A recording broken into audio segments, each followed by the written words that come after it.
네, 오늘은 레위기 19장을 통해서 우리 크리스찬들이 어떻게 살아야 되는지 윤리학 10번째 마지막 시간입니다. 지난 9주에 걸쳐서 우리 크리스찬들이 사회 속에서 비기독교인들보다 더 뛰어난 도덕성, 높은 도덕적 기준을 갖고 모범이 되어야 되겠다라고 말씀을 드렸습니다. 어떤 분들은 우리가 구원받는 것은 도덕으로 구원받는 것이 아니라 은혜로 믿음으로 구원받는 것이다, 이런 신앙의 교리를 좀 잘못 이해를 해서 기독교인들은 도덕이나 사회 규범에 대해서 좀 등한히 해도 되는 것으로 착각하는 그런 분들이 꽤 많이 있습니다.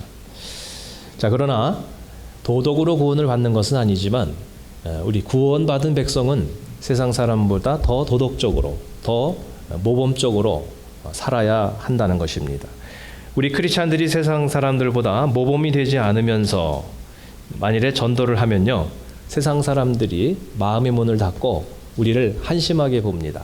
그래서 우리가 정말 그들에게 본이 되지 않으면서 전도를 하는 경우에 그분들이 속으로 이렇게 얘기를 하세요. 너나 잘하세요. 너나 잘하세요. 됐거든요. 이렇게 얘기를 한다는 것입니다.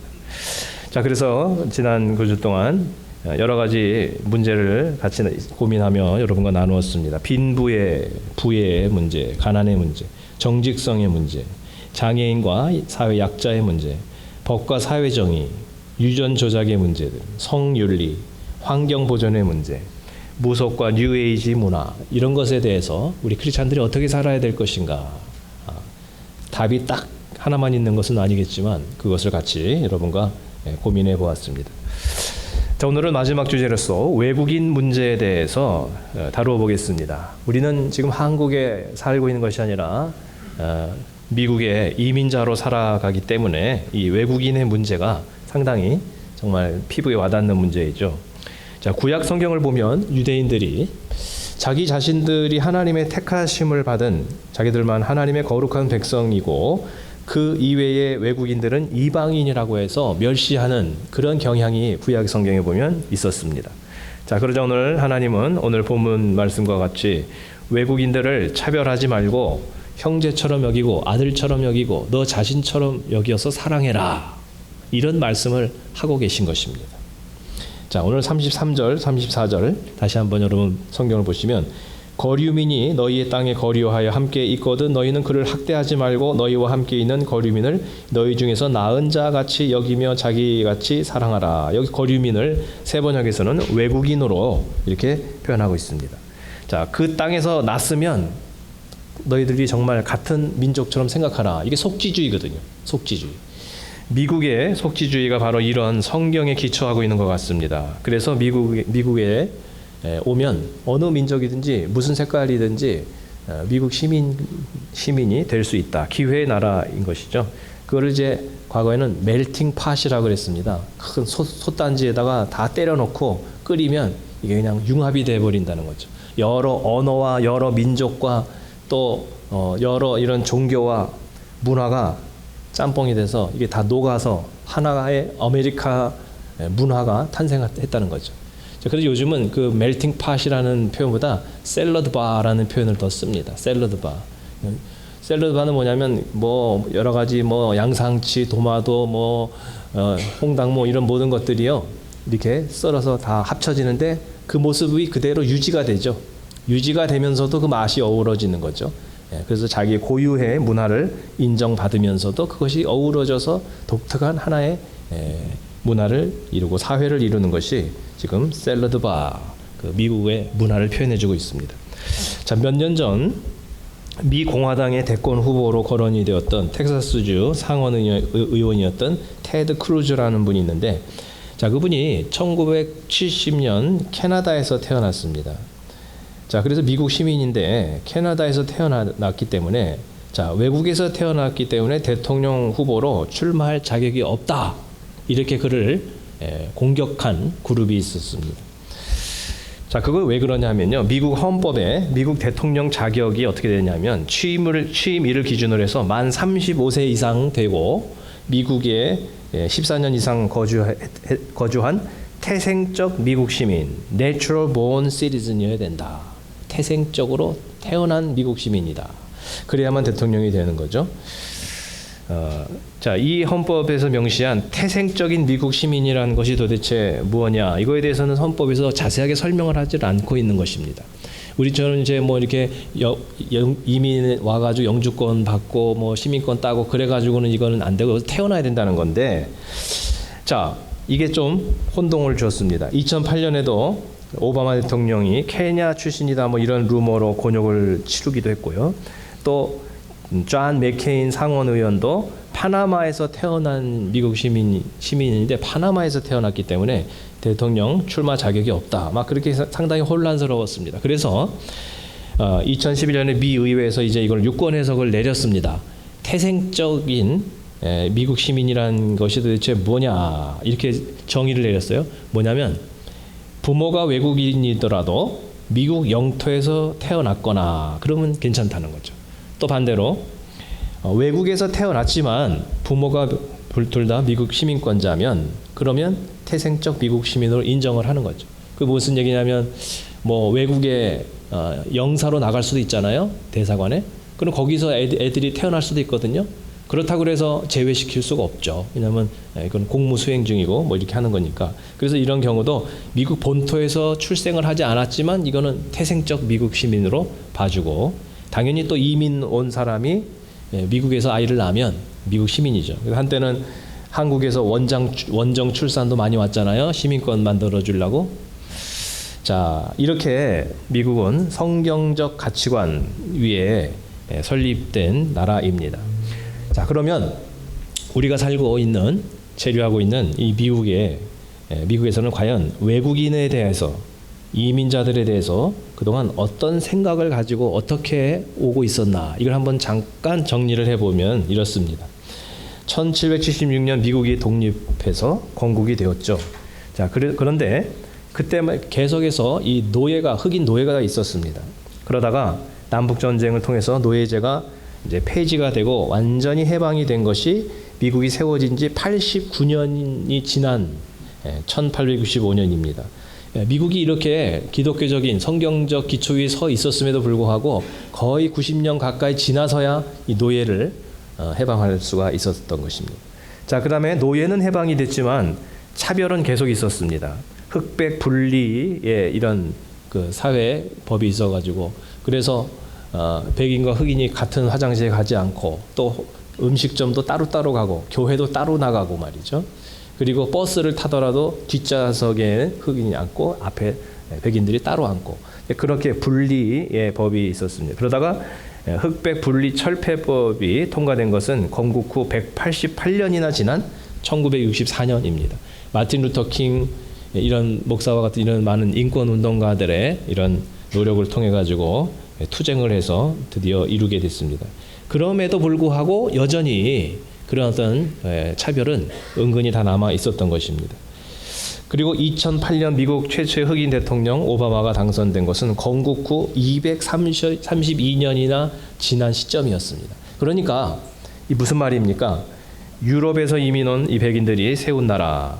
자, 미국에서 법적으로는 대놓고 차별할 수 없도록 법적으로는 차츰차츰 인종차별이 많이 사라지고 줄어들고 있었지만, 아무리 기독교 뿌리가 있어도 내면 깊은 곳에서는 완전히 차별이 완전히 사라진 것은 그동안 아니었다, 이렇게 볼 수가 있습니다. 겉으로 법적으로 걸리니까 대놓고 못한 거고요.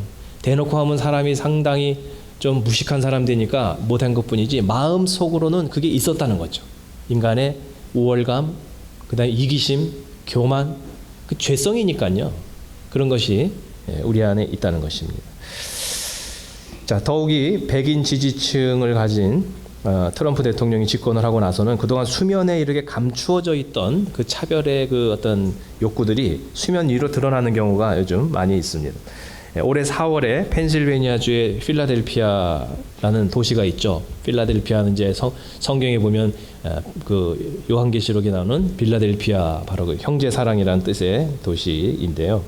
자, 거기서 한 스타벅스에 2명의 흑인 청년이 음료를 주문하지 않고 친구를 기다리고 있었습니다. 백인 친구를 기다리고 있었는데 그 직원이 음료를 주문하지 않으려면 나가라 그렇게 지시를 했고 불응했습니다. 우리 난 기다리고 있다. 근데 너 지금 음료도 안 사 먹고 있지 않냐. 그러면서 화장실 쓰고 거기서 앉아서 와이파이 쓰고 빨리 나가라.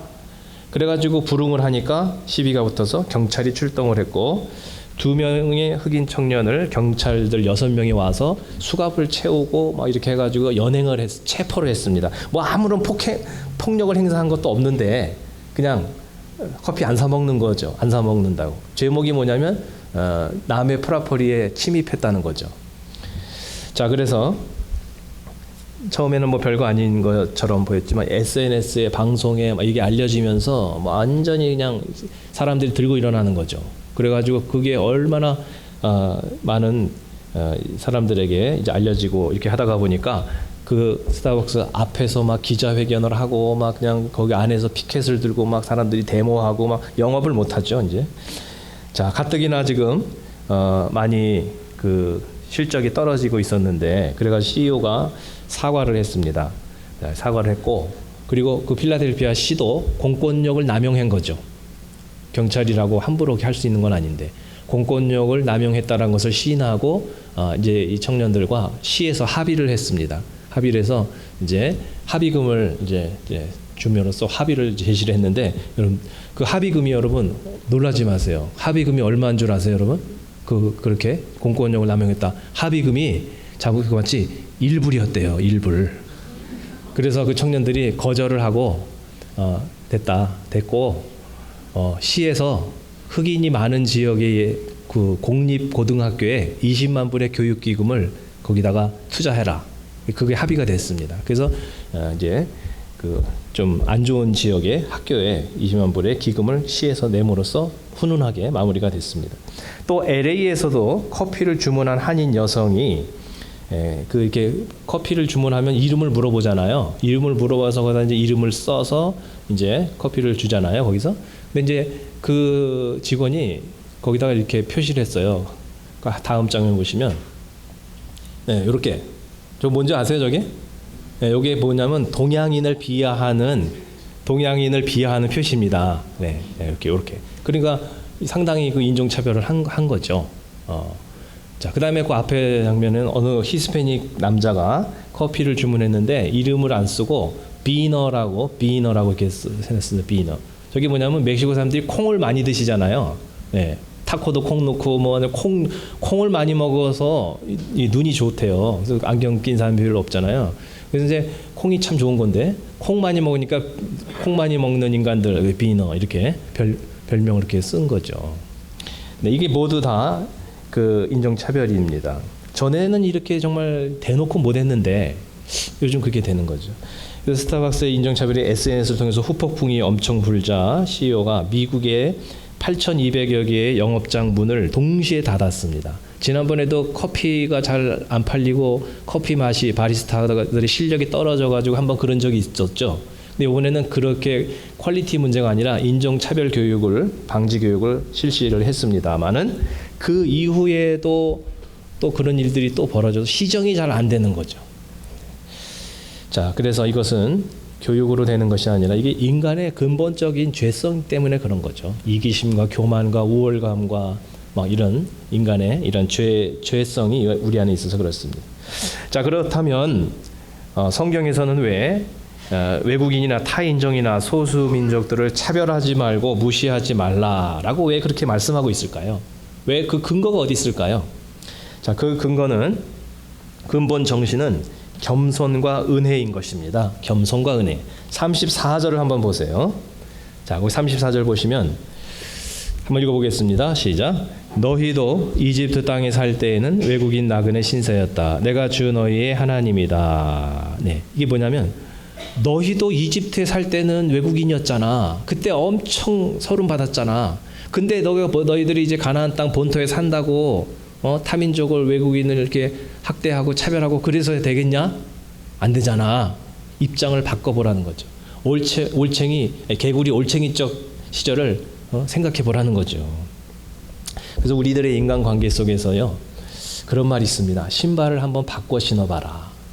뭐 가까운 사람들끼리 이게 갈등이 있고 막 이해를 못 해가지고 서로 막 반목하고 그럴 때 한 번쯤이라도 그 사람의 입장이 한번 돼 보면요, 굉장히 달라집니다, 생각이. 저 사람이 왜 저럴까? 왜 이렇게 화를 낼까? 왜 이렇게 섭섭해할까? 그냥 이상한 인간 다 보겠네. 그럴 게 아니라 그럴 수도 있겠다. 저 사람 입장에서는 그럴 수도 있겠다. 이렇게 생각을 폭을 한번 넓혀보세요. 그러면 훨씬 이해가 넓어집니다. 요즘 한인들 가운데요, 그런 얘기를 제가 몇 번 들었습니다. 가족 피크닉을 갔는데 술 취하고 몰상식한 백인들로부터 Go back to your country! 막 이런 얘기들을 듣고 막 위협을 당했다는 얘기를 몇 번 들었어요. 제가 아는 어느 집사님은 젊을 때 혈기방장 했을 때 말이죠. 그런 차별을 들으면 막 견딜 수가 없어요. 앵거가 막 그냥 나가지고 차를 타고 가는데 이렇게 신호 받고 있는데 옆에서 뭐 백인 청년들이 막 차 오픈카에서 뭐 그냥 막 신호 막 야유를 하고 뭐 막 그러면 그냥 못 본 척 해야 되는데 그냥 뭐가 확 올라오는 거죠. 한국 사람 특유의 막 한번 뭐가 뜨거운 게 확 올라오는 거 있잖아요. 예. 그래가지고 그냥 차를 거기다 도로에 세워놓고 그냥 대시보드에 있는 드라이버를 가지고 가서 막 White monkey, I'll kill you! 막 그러면서 막 달려들면 기가 죽어서 다 도망간대요. 그 사람들이 막 그랬던 젊은 시절 얘기를 막 해주는 거예요. 근데 이게 젊을 때 혈기방장할 때 얘기고요. 아이들이 있는데 괜히 그런 사람들을 대항하다가 그 사람이 뭐 마약을 했는지 뭐 총기가 있는지 모르거든요. 괜히 대항했다가 불행한 일이 생길 수도 있기 때문에 굴욕을 참고 조용히 떠나올 수밖에 없는 거죠. 저도 이렇게 얌전해 보여도 또 민초기질 같은 게 있어가지고요. 그래가지고 막 그런 차별을 보거나 그러면 그냥 이렇게 좀 넘어가지를 못할 것 같은 그런 막 좀 뭔가 굴복하고 싶지 않은 거예요. 막 투쟁하고 싶은, 그래서 막 좀 불의를 좀 이렇게 대항하고 싶은 그런 마음이 있는데, 그런 마음을 가지고 성경에서는 사람의 성내는 것이 하나님의 의를 이루지 못한다고 했기 때문에 그러면 안 됩니다. 그게 아무 유익을 줄 수 없습니다. 참아야 됩니다.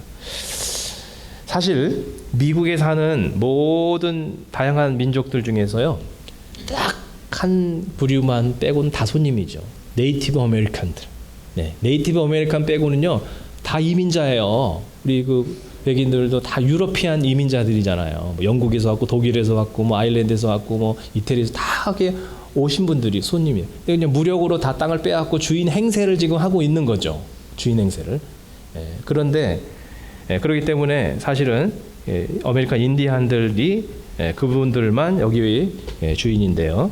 그래서 사실은 우리가 이제 막 우리한테 니네 나라로 가라 막 그러면 우리도 사실은 이렇게 말할 수 있어요. Go back to Europe. 그러면 되는 거예요. 유럽으로 돌아가라. I'm Native American. 생긴 것도 비슷하겠다. 그러면 할 말이 없죠. 할 말이 없죠. 사실은. 자, 그러나 그러면 안 돼요, 여러분. 그러시면 또 무슨 일을 당할지 모릅니다. 자, 신약 성경에서는 우리 모두가 나그네임으로 겸손할 것을 말씀합니다. 자, 베드로전서 1장 17절 새 번역으로 한번 같이 한번 읽어보겠습니다. 시작. 그리고 사람을 겉모양으로 판단하지 않으시고 각 사람의 행위대로 심판하시는 분을 여러분이 아버지라고 부르고 있으니 여러분은 나그네 삶을 사는 동안 두려운 마음으로 살아가십시오. 우리는 전부 다 나그네예요, 여러분. 아무도 주인이 없습니다. 주인 행세하면 안 돼요. 주인 행세. 다 나그네니까 겉모양 보고선 사람 차별하고 무시하고 그러면 안 된다는 거죠. 전부 다 우리는 지나가는 나그네 인생이니까요. 서로를 존중해 줘야 된다. 이것입니다. 이게 성경적인 것입니다. 그래서 제가 우리 미국 사회나 백인들을 제가 이렇게 폄하하는 것이 아니라 인간은 다 똑같습니다. 대한민국이 이제 국제화가 되고 다민족화가 되고 있어요. 이제 다민족 결혼이 한국에도 많아지고 우리 대한민국 한국 사람들 배달민족 그거 아닙니다. 이제 다 이렇게 우리가 다른 민족하고 지금 다민족 결혼을 하고 있습니다, 여러분. 그리고 국제화가 되고 있어요. 그리고 이제 한국도 외국인이 굉장히 많아서 2016년 집계에 따르면 대한민국에 거주하는 외국인들이 200만 명이 넘었습니다. 200만이면요. 5천만 인구의 한 4%를 차지하니까 무시할 수가 없는 비중입니다. 2021년 정도는 국내의 외국인이 한 300만 시대가 될 거로 예상하고 있어요. 굉장한 거죠. 자, 그렇기 때문에 이렇게 외국인이 한국에도 많은데 그럼 우리나라 사람은 어떠냐? 유엔에서 경고 맞았어요. 외국인 노동자 차별하는 국가로. 네, 우리나라가. 얼마큼 차별하느냐면요. 내국인과 외국인의 똑같은 일을 해도 똑같은 일을 하는데 똑같은 시간 하는데 임금 차이가 한 1.6배가 차이가 납니다. 미국은 뭐 그렇게 차이를 두지는 않잖아요. 뭐 그냥 경력이 있느냐 없느냐 이거지 외국인이라고 해서 그냥 딱 차별을 줄 수는 없잖아요. 임금을. 근데 1.6배 똑같은 일을 해도 외국인은 덜 줍니다. 외국인 노동자 중에서 설문조사를 해보면 78%가 직장 내에서 심한 욕설을 경험을 했고요. 그 다음에 폭행을 당한 사람도 27%나 됐다고 합니다. 네. 그러니까 그냥 뭐 그냥 퍽하면 그냥 막 그냥 야 임마 막 이러면서 에이 빨리 못해 막 이러면서 말이죠. 그렇게 그냥 욕을 해대고 막 때리기도 하고 막 그런다는 거예요. 3D 직종 더럽고 어렵고 위험하고 네, 그런 3D 직종에 한국 사람들은 일을 안 하려고 그러는데 그런 일을 시켜놓고 월급도 자꾸 밀리고 월급도 안 주고 말이죠. 그러는 악덕 기업주도 있다는 거예요. 그래서 경고 먹었습니다. 자, 그러니까 우리가 이것은 어느 특수한 계층만의 문제가 아니고 우리 모두가 다 그런 차별의 죄성을 가지고 있는 것입니다. 왜냐하면 인간이 죄인이기 때문에 그렇습니다. 그래서 우리가 입장을 좀 바꿔놓고 생각을 해봐야 되는데 우리가 일본의 제1교포들이 얼마나 정말 서울음을 많이 받았어요. 지문 날인하고 뭐 외국인 국적은 일본인데도 외국인 취급당하고 막 이렇게. 그다음에 재미교포로 살아가면서 우리가 얼마나 정말 서러운 일을 많이 겪었습니까? 자, 그런데 한국 국적으로 외국에서 생활하고 있는 재외 국민이나 또는 재외 동포들 숫자가 전 세계에 700만이라고 그래요. 그리고 미국에만 해도 뭐 기여하신 분 뭐 다 합쳐서 한 200만이라고 그러는데, 자, 우리가 이렇게 차별과 서러움을 당했기 때문에 나그네 입장이 되어서 한국에 와 있는 외국인들에 대해서도 우리가 선한 이런 대우를 해주고, 그리고 정말 그들을 우리 같은 형제다 이런 생각을 가지고 대해줘야지. 열등한 나라, 열등한 국민, 아주 뭐 수준 떨어지는 민족 이런 식으로 해서는 안 된다는 것이고요. 또 우리가 살고 있는 이곳에서 혹시 차별을 당하더라도 너무 이렇게 뭐 분개하실 필요 없어요. 다 마찬가지라는 거죠. 우리가 이 입장이고 우리가 정말 이렇게 주류의 입장이라면 우리도 똑같이 그랬을 거라는 거죠. 그렇기 때문에 너무 미워할 것도 화낼 것도 없고 그냥 그걸 이해를 하면 됩니다. 자, 그런데 우리 크리스찬들은요, 한 걸음 더 나아가서 이 외국인들의 유입을 하나님이 주시는 선교적 기회로 생각을 해야 합니다. 그게 뭐냐면, 왜 그렇게 한국에 막 유학을 오고 한국에 와서 기술을 배우려고 그러고 한국에 와가지고 왜 이렇게 막 취업을 해서 돈을 벌려고 그러냐, 왜 그러냐라고 할 때 하나님이 이렇게 하시는 것 같아요. 뭐냐면 그들이 한국에 오잖아요. 그럼 한국 한류 문화가 많이 알려졌기 때문에 한국말을 많이 배워가지고 옵니다. 한국 문화도 상당히 익숙합니다. 한국말도 자기들이 알아서 다 배우죠. 고향 떠나서 외롭기 때문에 잘해주고 복음 전하면 교회로 오는 사람들이 많죠. 자, 이게 선교에 좋은 기회가 되는 것입니다.